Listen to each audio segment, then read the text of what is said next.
Qadrli do'stlar, assalomu alaykum. Hamma saxiy insonlar, qadrli Qoraqalpog'iston xalqi. Mana ko'pdan beri o'tgan may oyida boshlagan proyektimizning natijasi mana fundamentlarimizni quydirib, mana yerbishlarimizni tushirib, mana ustalarimizni to'proqlarimizdan bir yaxshi inson tushirib berdi. Allah razı olsun. Mana Qarag'azlarimiz bugun aldık, ustalarimiz bugun Xudo xohlasa жұмыстарымызды boshladi. Xudo xohlasa ya Allah deb bu joyda bitirib beramiz. Xudo xohlasa. Albatta siz saxiy insonlarning qo'li ochiq insonlarning jardinida. To'g'ri emasmi? Дұрыс айтасыз, Шарапат.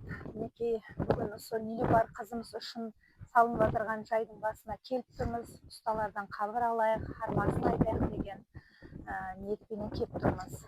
Бұл жерде Шарапат інімізбенен сондай жақсы басламаны баслап едік. Біздің дауам еттірейік, бір апой хаялдың гапы болып қалмасын деген мақсатте осы Шарапат ініміздің ізіне еріп келіп тұрмыз. Мінекей бұл жердегі мақсатымыз сол өмірде бағушысынан айырылған анаға қол көмегімізді тигізу. Ерте жас нәресте кезінде қалған балалары, жетім қалған балаларына бір қуанту мақсатымыз болып тұрды. Мен хаттек осы Нилюпар сіңлімізді де мен танымаймын.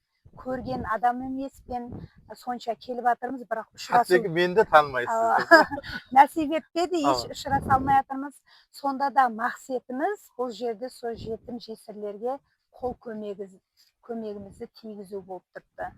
Шарапат інім міне осы ұсталарымыз неке гербішілерін өріп басылап жатырған екен. Сол гербішілеріне бір қол ақыға азғантай болса да бір қол көмегімді тигізейін деген мақсатпенен неке өзіңнің қолыңа тапсырайын. Рахмет апа, біздер негізі Ұлбосын ападан бұндай там етпейміз, бірақ әйел басымен міне жәрдем беріп жатыр, рахмет айтамыз, Алла разы болсын дейміз.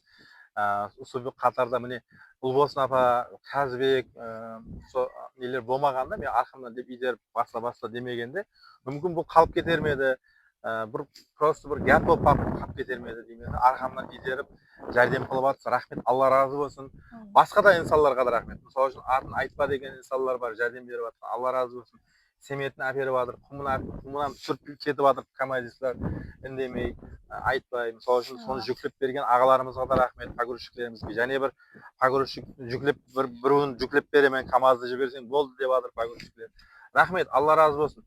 Тикарғы мақсатымыз жақсылық үлесу, жақсылық бір-бірімізге жақсылық қылу. Және біздерден жақсылық қалады бұл дүниеде. Кімге жақсылық қылсақ, сол жақсылық өзімізге әлбетте қайтады. Кімге жамандық қылсақ, әлбетте ол жамандығым қайтады. Өзіңе болмаса балаға қайтады, басқа жолдармен қайтады. Соның үшін жақсылық қыла берсек, өзімізге де, балаларымызға да, басқа өздеріміздің туысқандарымызға да жақсылық келеді деп ойлаймын. Әлбетте, дұрыс айтасыз Шарапат інім. Һәмме барша қожеліші ер азаматларымызды, небір іспілермен аял қызларымыз бар, ағаларымыз бар, арқа сүйейтұғындай сол бір инсанларды сондай жетім жесірлерге қол көмегіңізді беруге шақырып қаламын. Дұрыс. Қожеліде іспілемелік қылатығын сахи инсанлар болса, мысалы үшін жетпей атқан болуы мүмкін бұл хабарлар, бұл бастамалар істеп атқан. Соларға жетіп қойсаңыздан бұл үлкен сауап болар еді. Көп білемен қожелішілер сахи, тек қожелішілер емес, Қарақалпақстан халқының көпшілігі сахи инсанларға бұл видеоны үлесіп қойын. Хамме сахи инсанлардың жәрдемінде көптеген үйлерді бітіріп бергенбіз. Бұл кішкентай ғана 8-ге 8 үй не болыпты оның қасында. Құда қалесе сондай сахи инсанлар бар, бір жайды подарка қылып жіберетіндей сахи инсанлар бар қожелде. Осы видеоларымызды лайк басып, репост қылып, хаттегі өздеріңіздің историяларыңызға қойып қойсаңыз, біздерге үлкен жәрдем болар еді. Сіздер арқылы бір сахи инсанларға жеткен болар еді хабар.